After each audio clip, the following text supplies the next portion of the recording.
Welcome back to the YouTube home for BamaOnLine.com. Travis Reier, senior analyst for BOL, alongside site publisher Tim Watts, and of course, senior recruiting editor Andrew Bone down there with us as well. An absolute bombshell of a news item on this Tuesday evening. We'll start with Tim Watts. Kaden Proctor, the freshman All-American offensive tackle for the University of Alabama at the end of the 2023 season, made the decision to hit the transfer portal, moved on, or so we thought, to the University of Iowa. And now we hear from Tim Watts and others. Hold up a minute, Tim. The big man headed back to Tuscaloosa? Yeah, this has been interesting. It's odd, me and Andrew were at lunch today when we sort of caught wind of this, chased it down, kind of like didn't know this was going to come flying out of the Iowa end. But he, apparently talked to the Iowa coaches, spent last week with in Tuscaloosa, has friends, obviously, Wilcom Formby, they signed in the same class. We're at spring break together, saw them working out, doing some workouts together, very close. And went back and said, "Hey, Iowa, I appreciate it, but I think I got to go." And told the staff, I think they tried to talk him into staying, his intentions to hit the portal. And I think he had some resolve and decided he'll hit the portal. Now, he still hasn't hit the portal. We haven't seen him in the portal. You have up to 48 hours for the school, once you notify them, to put you in the portal officially. So we're looking, if he told them yesterday, we're looking at Wednesday, or if he told them today, Thursday. Probably, still would obviously like to keep him. They only had him there a couple of months. But obviously, I mean, in a world of there's going to be some people deleting some tweets, by the way. There's going to be some posts being edited. You know what I mean? So didn't have this on the bingo card. Consider it completely shocking. And the manner of which it happened. I mean, it's hard to wrap your brain around, but this is college football right now. Yeah, and I guess that sums it up, Andrew, because you've been around a long time. Tim's been around. We've all been around a long time. And so, as crazy as it sounds, there are still the potential for firsts in all of this. And at the end of the day, this is still a young person, right? And with this opportunity now to hit the portal, to have this freedom of movement, maybe this isn't something that'll be all that unusual moving forward. But I can only think of the word bizarre to kind of sum up what we've seen here. I hope this is not necessarily the new norm, but yeah, I mean, we certainly see a lot of new things in this new era of college football. But you kind of look back to Kaden Proctor's recruitment, a couple years ago. It came down to Tuscaloosa. Alabama was really kind of at the forefront back in that early June. And then he ends up committing to Iowa, which there was a lot of home state pressure there to stay with Iowa, go there. Grew up to go to a lot of games, but I think his heart was always with Alabama, and that's kind of where you saw him. In December, flip his commitment from Iowa to Alabama. Fell in love with the program. I mean, it wasn't just the coaches. I mean, he had a good relationship with Coach Eric Wolford, but that relationship had only kind of lasted for less than a year. Coach Wolford had only been on campus for about 9 or 10 months, and he was able to get Kadyn Proctor on board. So now you go. Nick Saban retires. He ends up not decommitting, but entering the transfer portal. Decides to leave and goes back home to Iowa. Big difference between Iowa and Alabama when you get to campus and you start working out with the players and you go through all the winter workouts and all that kind of stuff. I think he had a lot of close friends that were on the Alabama football team still that he kept in contact with, telling him about this coaching staff, what it was like, because he certainly had no idea what it was going to be like once Coach Saban retired. Neither did many of the other players on the team. Once they started talking to him, that relationship continued with a lot of the players. We saw him back in Tuscaloosa a couple times, of course. Tim and I, Travis, a lot of the fans on message boards and stuff, we just kind of looked at that as this is a kid coming back to Tuscaloosa, maybe to grab a few things or to spend some time with some former teammates, thinking that he was about to flip. I don't even, do you call it a flip? I guess this is like a gainer. This isn't a flip. Yeah. So getting him back, I mean, that's pretty remarkable. So I don't even know who you really give props to in this situation. Maybe Wilkin Formby, because those He was two were tight. He's very, been tight with very, Wilkin, hadn't very he? close, and you always kind of saw them working out. So Tim, props. this wasn't NIL driven either, though, right? In terms of this is a little different because when he made the move to Iowa, that wasn't about NIL. This whole situation from his recruitment as far as the peripherals of Alabama didn't offer me the most. Iowa did. I went to Alabama. I went back because I'm homesick. Now, look, there's going to be plenty of the naysayers. Again, a word I'd probably owe Terry and Arnold a lot of money for now. A lot of doubters are going to say that he wasn't homesick, but that's not necessarily true. I mean, it's also went home. We heard about it through the entire season. And I think one thing you have to look at that I think you have to factor in here, and we'll dig a little more on this, is the change at Alabama. Nick Saban's program was a professional program. That's how they ran it, like the NFL. You work that way. You did all that stuff. It's not for everybody. It's hard, and at times you could be homesick. Now, Kalen DeBoer, the reviews we've gotten are different, right? We've heard music, hanging out, that vibe. So I wonder, Coach Caps if about Wilkin didn't say, juice and all hey, those things. Yeah. this Wilkin might have been like, dude, this is a different jam. We have fun here now. And so that could have definitely factored in, but I don't think it was all NIL driven. I mean, he's a first team freshman All-American, all freshman All-American. He could go anywhere he wants to. I mean, those guys, again, go high in the draft and they go high in the recruiting process now. So all that I think factored in. So I think the guy just is emotional, wants to go where he wants to go when he wants to go. And I think that's Yeah. what we're seeing right now. When you're that age, guys, we've been there, and you can be developing sort of important relationships and not even realize it until you move again, Sure. right? You can be in Tuscaloosa thinking, man, it would be great to be back home. You go back home, you go to Iowa, you're breaking in with entirely new guys. Maybe you have some previous relationships, but you just spent an entire season, Andrew Bone, with Tyler Booker, with Wilkin Formby. That entire class seemed like they were close knit, those 5 offensive linemen that came in, right? In 2023. Sometimes you Sure. have to get away to realize that being away is the place you ought to be, if that makes any sense. There's a lot of good songs in the 70s and 80s that say that, right? Sorry to interrupt you, Andrew. Don't know what you got till it's gone. There's a lot of 80s songs that I grew up listening, telling you, hey, you better figure it out. Go ahead, Andrew. I'm sorry. I mean, yeah, you're right. Looking back to that 2023 recruiting class with Wilkin and Kaden, Rock Montgomery. You also had Miles McVeigh, Olas Alinen. That was a really tight knit group. I mean, from the moment they stepped on campus, they took a lot of the same visits together. They were very close. You saw a lot of photos from official visits for this 2024 class with those guys. I mean, they were really tight knit. So I would imagine Kaden received a lot of phone calls and a lot of texts from all those guys, as well as other players on the team like Booker, like Jaden Roberts, encouraging him to potentially reconsider, and that's what he did. So what's interesting about that though is that some of those guys could be hurt in terms of their jobs right. with Kaden Proctor coming back, because I see here in the comments, and you'll see on our message boards, and you'll hear commentary, and I think there's far more people that welcome Kaden Proctor back than don't. But this guy's gonna plug right in as a starter. If you paid attention, especially the second half of the season, and I understand maybe the game against Michigan wasn't his best. I think, came to understand also that perhaps he had some health issues leading up to that game. So this is huge, Tim Watts, in terms of an offensive line that when you look at it from guard to guard right now, you feel great about. But with J.C. Latham expected to go in the first round of the NFL draft coming up, then Proctor moves on to Iowa. Boy, you're able to pull Proctor back in, and now you just got that one tackle spot, and you got a lot of quality, talented guys competing for one spot, Tim, instead of two.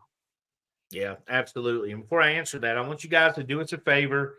take 1 minute, like and subscribe. You got 3 old men missing their dinner right now. Right now for y'all, we're Chicken missing pot pie dinner. smells good in there. Supper. Yeah. We call it supper.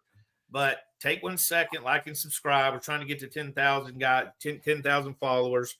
And yes, I agree. I mean, you look at this team, you go from, because we've discussed this several times on the podcast, is that you love the interior. You know what I mean? You love the guards. You got all American potential at the guards. You got a all Pac-12 second team guy coming in at center.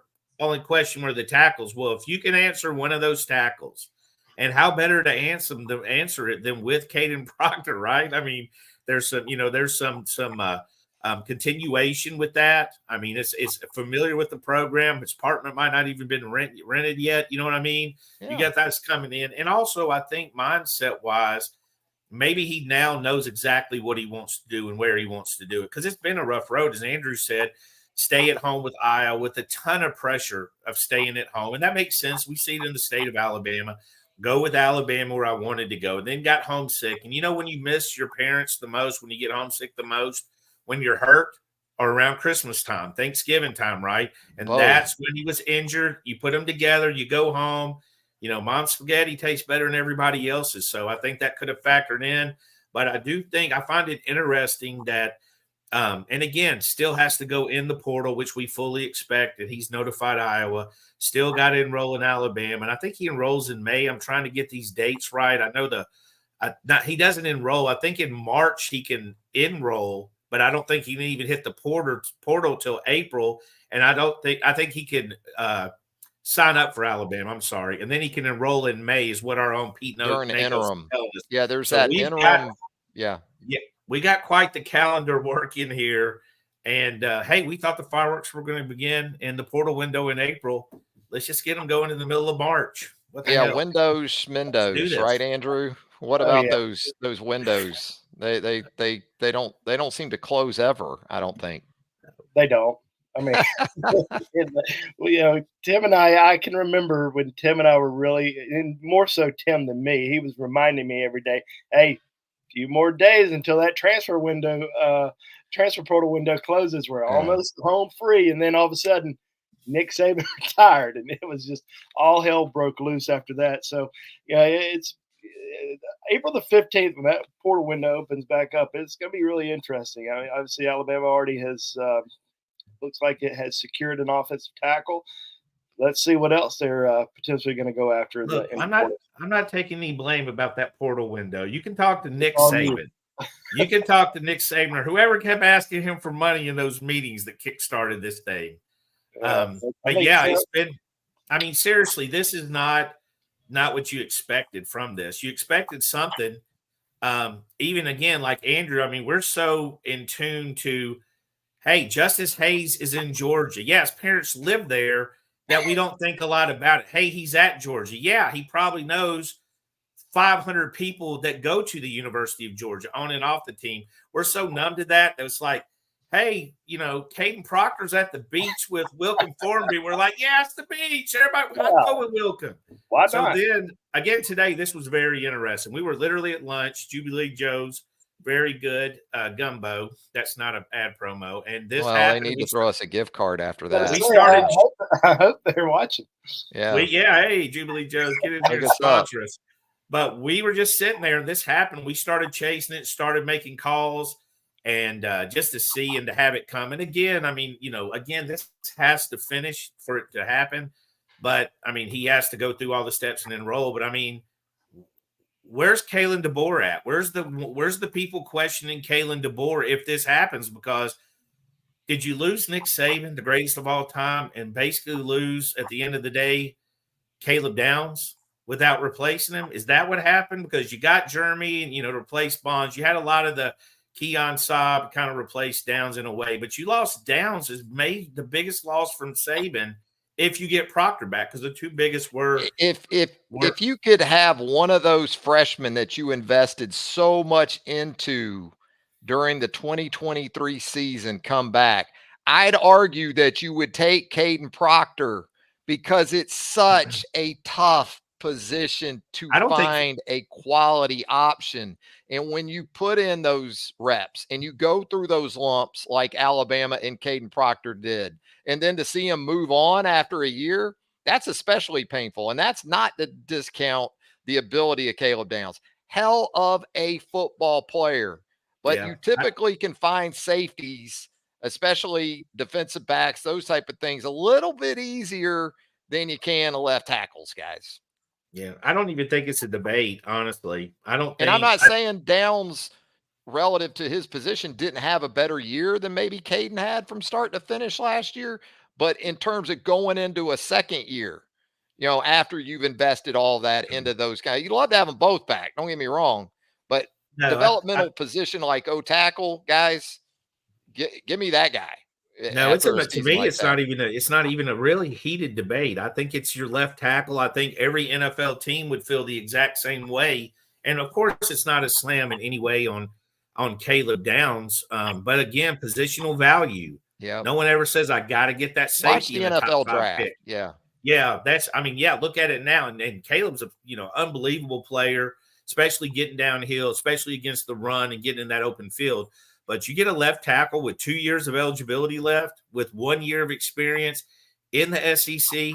This guy's went to Auburn. This guy's played Michigan in a college playoff game, and that's just experience. You're really going to be hard pressed to find guys like that in the portal. And again, you got Keon Saab coming along the same way, and Jeremy Bernard and Parker Brailsford. You got all these guys with this ton of experience. They're not just portal guys from Middle Tennessee State. These guys are tried and true and talented. Yeah. And Andrew, I talk about, that, but it's been interesting because Parker Brailsford came in from Washington at the center position. And at least during the early stages of spring practice, we've heard from Coach Cap talk about it's a competition with James Brockermeyer, the veteran there. So I think this situation, assuming it plays out the way that now Caden has told Hayes Fawcett of On3 that he expects it to with his return to Alabama, I'm not saying that Caden's just going to walk right in, plug right in with the ones. I mean, there's the team dynamic you have to take into consideration because you got guys right now you're trying to get every bit of out of at those spots until Kaden Proctor gets back. You got to keep this competition as legitimate as you can, right? I think so. Yeah, I think that's sort of the case with just about all the positions with these new coaches. Got a new head coach, but you got new position coaches, new coordinators. They want to see all these guys go to work and see what they're able to do in their schemes, and they want to see Kaden Proctor. They want to see him work. They're not just going to base it off of last year. They want to see him this summer. They want to see him this fall. What's he able to do? What's his weight situation like? How's he able to move? Is he going to stay at left tackle? Do they potentially move him to another position? I think he ends up staying at left tackle. I think he went through his some growing and learning plays. Learning plays. I'm not saying it right. Pains. Learning curve. Yeah. Learning pains. Learning curve. Can't talk right tonight. I think he's going to be so much better as a junior or as a sophomore, and then as a junior. I mean, this is a kid that's got just so much upside. I think the competition that he went up against last season, and even every day in practice, that competition that he went up every day at practice made him, so much better. So he's going to have a great opportunity to be a major contributor at Alabama for the next couple of years, and I think best days are ahead of him. I think we've seen the last two, Tim, assuming this does play out the way it appears to be going. We've seen probably the last of 360-pound Kaden Proctor, given the change in staff and really just probably for his own benefit. I mean, if he's just a 360-pound guy and that's what he is, then fine. But I got to think with this change, that's going to be part of this too. Yeah, I mean, we saw J.C. Latham after the season drop down to around 340. What do you guess he played at? 365 maybe? 360, yeah. He dropped 20 pounds, to get to the NFL Combine. The thing about these guys is their ability to drop 30 pounds is nothing. It is nothing. It's literally a change of the diet, literally a change of their with diet. The programs now, yeah. Yeah, I mean, it is so easy for these guys to get them where they want to be. And Caden's a big guy, but I mean, he's going to be a big guy that's going to move a lot better at 330 than he's going to move at 360. I think that's just natural. So overall, yes, the talent, again, obviously is there. He's coming to start, that's going to be his mentality. But again, I go back, I'd like to hear more. I hope he has a reasoning at some point. I imagine it'll be pretty quiet right now. I mean, last time he did an interview, he got Iowa caught a third level violation, Yeah, secondary violation. Yeah. Yeah, that's the first DM I got from Iowa fans saying tampering. I'm like, oh, the irony. You know what I mean? oh, the irony of the team, So that was interesting. But yeah, I didn't expect this. And for it to be so obvious that he's with Wilkin for a week and working out and hanging out and went home and just like, all right, honey, I'm gone. I'm out of here. I'm waiting on that. I'm waiting on that one media member to jump out there and be like, "Oh, I knew it was happening." Nobody knew. I mean, we should have known, but we're so jaded. Again, this is almost like Ryan Williams going, "I'm going to Bama." We're like, and everybody's, yeah, right. Oh, he ain't going there. Yeah, nice try, buddy. But I mean, look at Kalen DeBoer. You're running down a list of guys. Again, if he gets Proctor back, you're running down a list of guys. He's got Ryan Williams back. He would have had Proctor back. He brought his Washington guys. He's flipped, Coleman from Auburn. He's got, to me, one of the elite prospects in the country in Derek Smith. I think Derek's so quiet and from an area we just don't associate with a lot of big-time football, really. I think that the more he's seen, the more they're going to like. But you got to start looking at Kalen DeBoer's dominoes and wondering what people are going to find the flaw in this guy right now. Because I'm having trouble finding a lot of them. They're looking for it. And, they're certainly looking for that. But, tomorrow, Alabama's got another kid that, could potentially be on the commitment list. And Duke Johnson, the number 2 athlete in the country, is going to be announcing his commitment tomorrow at 4:30 Central. So that could be another big win for Coach DeBoer. Recruited as a linebacker, like I said, ranked number 2 athlete in the country per On3 Sports, out of Georgia. So this would be a huge win for Coach DeBoer this spring if he can get him on board. And we'll have complete coverage, as you might expect, right there at BamaOnLine.com. The roundtable, that's where you need to hang out with us for sure. Everything as it breaks related to the Alabama Crimson Tide. That's where you're going to learn it first at BamaOnLine.com. And as Tim told you earlier, like and subscribe to the YouTube channel for BamaOnline.com. If you haven't done that already, we'd certainly appreciate that. Turn on those notifications. You'll get all of our YouTube content as it drops for BamaOnline.com. What about it, Tim Watts? Anything else before we wrap this breaking news edition of the YouTube show on the BOL channel? No, I see that everyone is now apparently saying Caleb Downs is coming back. I don't know where that came from, but I think if you just keep predicting stuff, you should have said Kaden Proctor.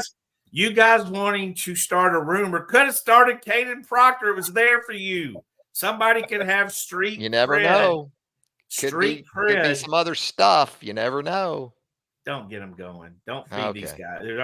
We put them out. Most, the thing is, there's most rumors like this are not true, but you remember the 3 that are true, the 5 that are true. Because remember, Greg Byron, he was gone. Nate Oates was gone. I mean, that was all just the past 2 weeks they were leaving, and they obviously didn't go. So, yeah, I'm excited. I hope everybody's on the roundtable. BOL got commitments coming, decisions being made. Kaden Proctor. I don't know. I'm going to the roundtable. Madness. You talk about March Madness. They might have Brandon Miller coming back for the NCAA tournament by the time we get to the race. He's got eligibility. Hayes has got the graphic ready.